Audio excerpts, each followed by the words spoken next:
क्या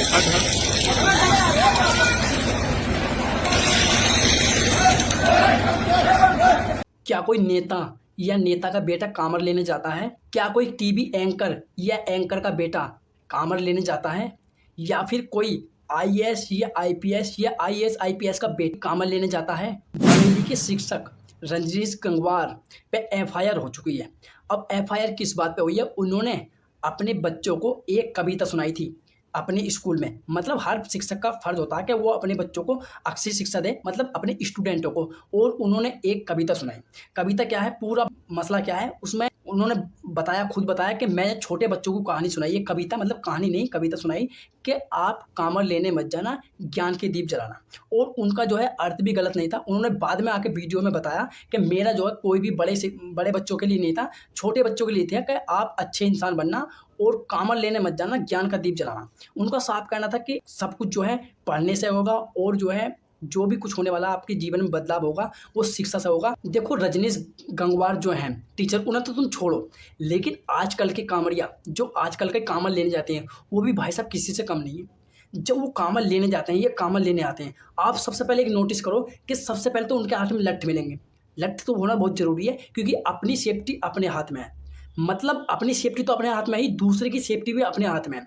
यहाँ पर देखो गाजियाबाद में, देखो गाजियाबाद में, मुरादनगर में, और ये कामरिया ऐसा करते हैं कि भाई साहब प्राइवेट चीज़ तो छोड़ो, प्राइवेट बस, प्राइवेट कार या प्राइवेट कुछ भी, ये सरकारी वाहनों को भी नहीं छोड़ते हैं। देखो मुरादनगर में, जो गाजियाबाद में पड़ता है मुरादनगर, इसमें देख लो आप, इसमें सरकारी बस, रोडवेज बस जो होती हैं यूपी में, रोडवेज बस से थोड़ा सा टच हो गया किसी कामर में, कामर वाले जल में, थोड़ा पता नहीं कामर में हुआ या कामरिया में हुआ, तो उसे कामर रख के इतना मारा ड्राइवर को, बहुत ही ज़्यादा मारा, वो लगभग अधमरा कर दिया होगा।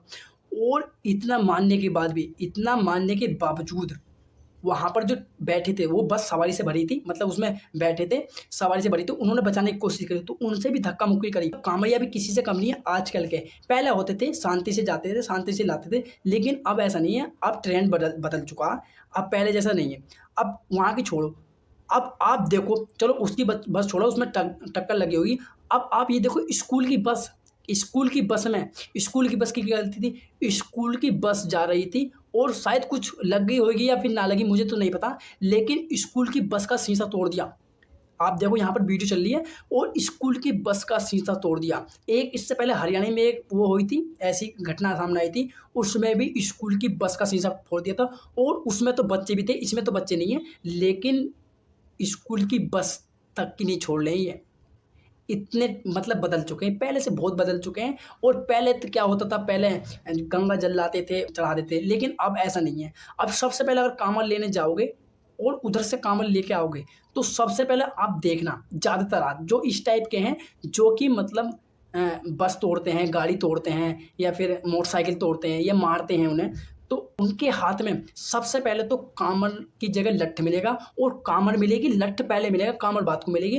और वो उसे इतना मारते हैं कि आधमरा करते हैं, किसी की गाड़ी तोड़ते हैं, किसी की मोटरसाइकिल तोड़ते हैं। यहाँ पर देखो आप गाजियाबाद में पुलिस वालों को नहीं छोड़ते, पुलिस वालों की बस्त पे इन्होंने अड्डे बरसाए। या अभी ज़्यादा दिन की खबर नहीं, पिछले 2-4 दिन हुए हैं, अभी न्यूज़ पे आए थे कि इन्होंने पुलिस वालों की गाड़ी पे भी अड्डे बरसाए और उसका शीशा भी तोड़ दिया, जब जाके पुलिस वालों ने कुछ एक्शन वैक्शन लिया। और सबसे बड़ी बात यह है कि यूपी में कितना भी आतंक मचा लें, ना कुछ होता है और ना ही इन पे एफआईआर होती है।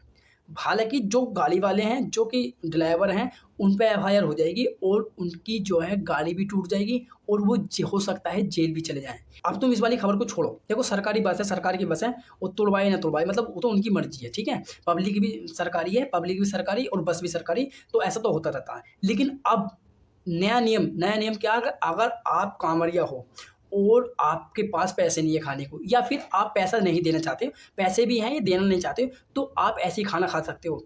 मतलब भंडारे होते हैं उनमें नहीं, 5 स्टार होटल या फिर किसी भी होटल पे क्या तरीका पूरा जो है आप बताऊंगा आपको।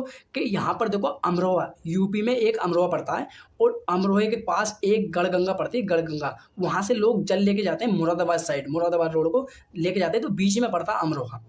अमरोहा में गढ़गंगा से जल लेके गया एक लड़का, और अमरोहा में उन्होंने खाना खाया।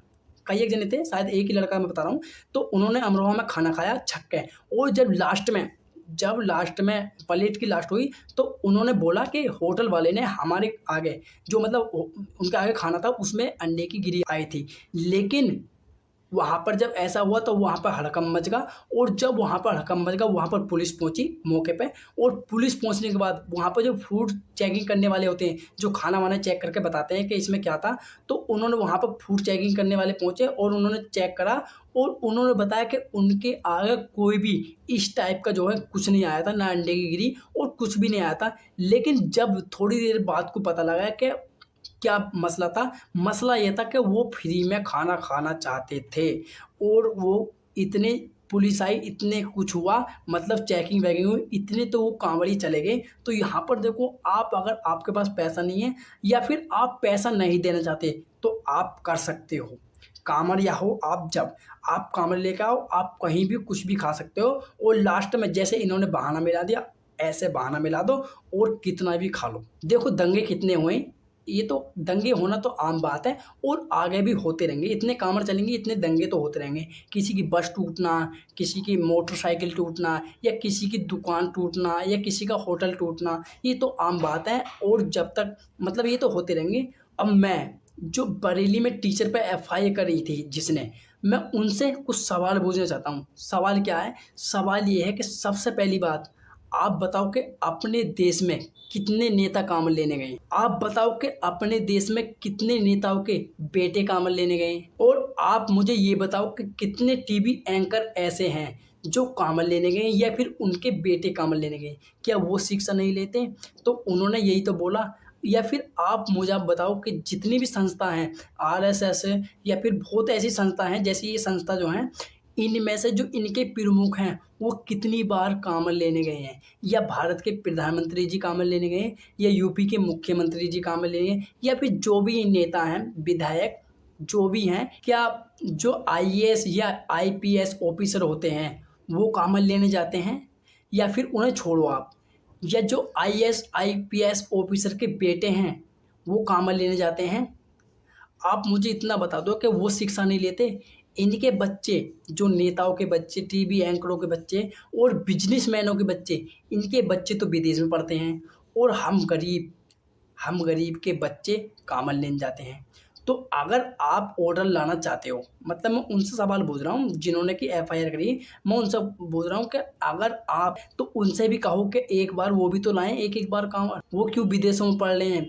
वो क्यों अपने बच्चों को नहीं भेज रहे? नेता या बिजनेसमैन या टीवी एंकर, ये जो भी संस्था के मालिक जो भी हैं, जितनी भी संस्था हैं, मैं सभी संस्थाओं को कह रहा हूँ, और मैं किसी नेता की बात नहीं कर रहा, मैं राहुल गांधी की, नेता की, सबकी पार्टी की बात कर रहा हूँ। जितने भी नेता हैं, मैं सबसे बोलना चाहता हूँ कि आपकी पार्टी के जो विधायक हैं, जो सांसद हैं, ये जो पार्टी के प्रमुख हैं, वो या उनके बेटे कांवड़ लेने गए हैं? और जब कांवड़ लेने नहीं गए तो क्यों नहीं गए? और जो कांवड़ लेने गए हैं तो कितने % कांवड़ लेने गए हैं? क्या ये नेता सिर्फ कांवड़ियों पे फूल बखेरने के लिए हैं? इस वाली वीडियो का जो मकसद है वो किसी धर्म को गलत साबित करना नहीं है। हालांकि इनमें ही बहुत अच्छे कांवड़िया होते हैं और बहुत अच्छी तरीके से अपनी श्रद्धा पूरी करते हैं, अच्छी तरीके से जाते हैं, बिना लड़ाई झगड़े के अपने घर आते हैं और गंगा जल चढ़ाते हैं, मतलब अच्छे भी हैं। लेकिन इस वीडियो का मकसद किसी को पर्सनल कहना या फिर किसी के बारे में गलत बोलना नहीं है, और ना ही मेरा मकसद किसी धर्म को टारगेट करना है।